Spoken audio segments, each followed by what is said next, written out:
Legenda tak pernah hilang, jejaknya ada di sini. Ini bukan dongeng, ini jejak legenda. Di zaman ketika langit dan bumi masih saling berbisik, ketika angin membawa pesan para dewa dan tanah menyimpan rahasia kehidupan, hiduplah seorang dewi yang kelak dikenal sebagai Dewi Sri. Sosok yang bukan hanya dipuja sebagai pemberi kesuburan, tetapi juga sebagai lambang cinta, pengorbanan, dan harapan bagi seluruh umat manusia. Kisahnya bermula di Kahyangan, tempat para dewa bersemayam, ketika Batara Guru sebagai pemimpin para dewa memerintahkan penciptaan kehidupan di bumi agar tidak lagi kosong dan sunyi. Namun, untuk menciptakan kehidupan, diperlukan pengorbanan besar, karena tidak ada sesuatu yang hidup tanpa adanya benih yang ditanam melalui pengorbanan suci. Maka dari itulah lahir Dewi Sri, bukan dari rahim biasa, melainkan dari cahaya ilahi yang memancar dari keheningan semesta. Ia tumbuh menjadi sosok yang begitu indah, lembut, dan penuh kasih. Parasnya menenangkan hati siapapun yang memandang. Bahkan para dewa sekalipun tak mampu menyembunyikan kekaguman mereka. Namun keindahan Dewi Sri bukan hanya pada rupa, melainkan pada hatinya yang selalu ingin memberi dan melindungi. Seiring waktu, Dewi Sri mengetahui bahwa keberadaannya bukan tanpa tujuan. Ia diciptakan untuk menjadi sumber kehidupan di bumi, untuk membawa kesuburan bagi tanah yang kering dan harapan bagi manusia yang belum ada.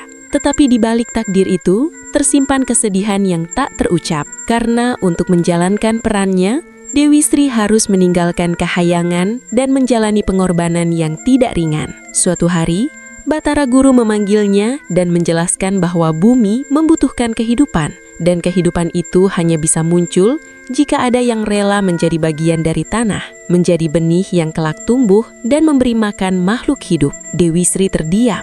Hatinya bergetar, bukan karena takut, melainkan karena ia memahami bahwa pengorbanan itu berarti ia tidak akan kembali seperti semula.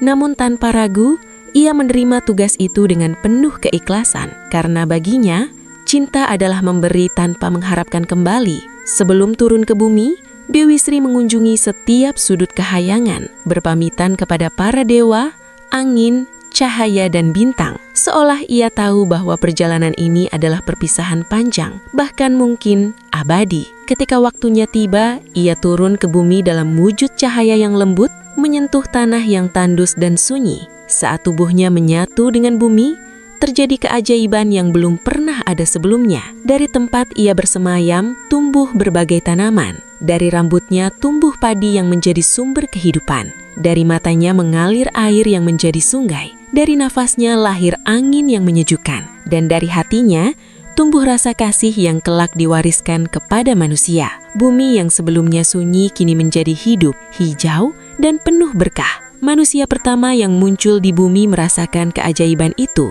Mereka menemukan padi yang bisa dimakan, air yang bisa diminum, dan tanah yang bisa ditanami. Tanpa mereka sadari, semua itu berasal dari pengorbanan Dewi Sri. Mereka pun mulai menghormati sosok yang tidak terlihat, namun kehadirannya terasa dalam setiap butir nasi yang mereka makan. Mereka menyebutnya Dewi Sri, Dewi Padi dan Kesuburan. Seiring berjalannya waktu, kisah Dewi Sri tersebar dari satu generasi ke generasi berikutnya, menjadi legenda yang hidup dalam hati masyarakat. Mereka membuat upacara untuk menghormatinya, menanam padi dengan doa, memanen dengan rasa syukur, dan menjaga alam sebagai bentuk penghormatan kepada Sang Dewi. Namun, kisah Dewi Sri bukan hanya tentang pengorbanan, melainkan juga ujian. Karena tidak semua makhluk menghargai kehidupan yang telah diberikan. Suatu masa datang ketika manusia mulai serakah. Mereka menebang hutan tanpa memikirkan akibatnya, mengolah tanah tanpa rasa hormat, dan melupakan asal-usul keberkahan yang mereka terima.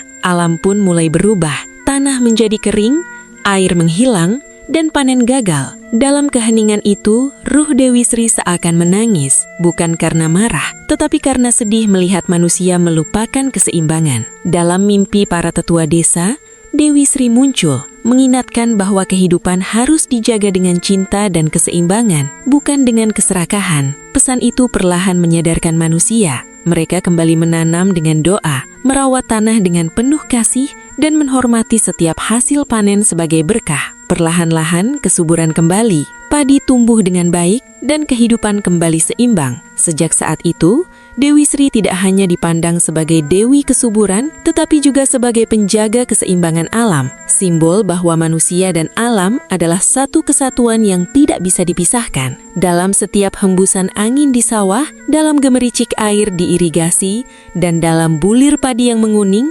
kehadiran Dewi Sri selalu terasa. Ia hidup dalam setiap kehidupan yang ia beri, dalam setiap rasa syukur yang diucapkan, dan dalam setiap usaha manusia untuk menjaga harmoni dengan alam. Kisahnya terus hidup, tidak hanya sebagai cerita, tetapi juga sebagai pelajaran, bahwa pengorbanan sejati melahirkan kehidupan, bahwa cinta sejati tidak menuntut balasan, dan bahwa keseimbangan adalah kunci dari segala keberkahan. Dewi Sri mungkin tidak lagi terlihat dalam wujudnya yang dulu, namun jiwanya menyatu dengan bumi, menjadi bagian dari setiap kehidupan yang tumbuh, mengajarkan bahwa di balik setiap butir nasi yang kita makan, terdapat kisah panjang tentang cinta, pengorbanan, dan harapan yang tak pernah padam. Dan selama manusia masih mengingat dan menghormatinya, selama itu pula Dewi Sri akan terus hidup, mengalir dalam kehidupan sebagai kekuatan yang tidak terlihat namun selalu terasa, menjaga bumi dan segala isinya dengan kasih yang tak pernah habis dan harapan yang selalu tumbuh tanpa akhir.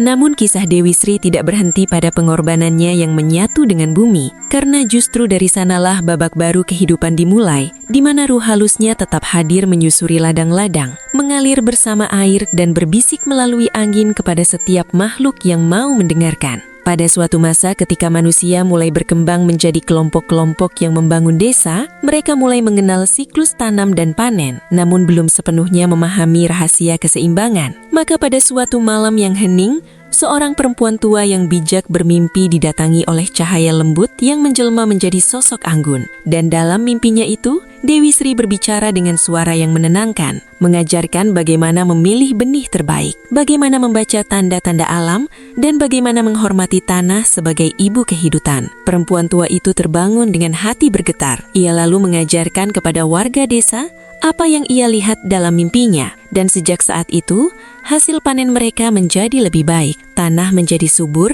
dan kehidupan mereka semakin makmur. Kabar tentang desa yang diberkahi itu pun menyebar ke berbagai penjuru. Banyak orang datang untuk belajar, dan perlahan, ajaran tentang keseimbangan dengan alam menjadi bagian dari kehidupan masyarakat. Namun, di balik keberkahan itu, selalu ada bayangan ancaman. Karena dalam setiap cerita tentang kebaikan, selalu ada kekuatan yang mencoba merusaknya. Di dalam kegelapan yang jauh dari jangkauan manusia, muncul sosok yang iri terhadap kehidupan yang berkembang di bumi. Ia adalah makhluk yang lahir dari keserakahan dan keinginan untuk menguasai. Sosok ini melihat bagaimana manusia hidup dari hasil bumi dan merasa bahwa kekuatan itu seharusnya menjadi miliknya. Maka ia mulai menyebarkan pengaruhnya, membisikkan keserakahan ke dalam hati manusia, membuat mereka ingin memiliki lebih tanpa peduli keseimbangan. Perlahan sebagian manusia mulai berubah. Mereka mengambil hasil bumi tanpa memberi kembali. Mereka menanam tanpa doa dan memanen tanpa rasa syukur.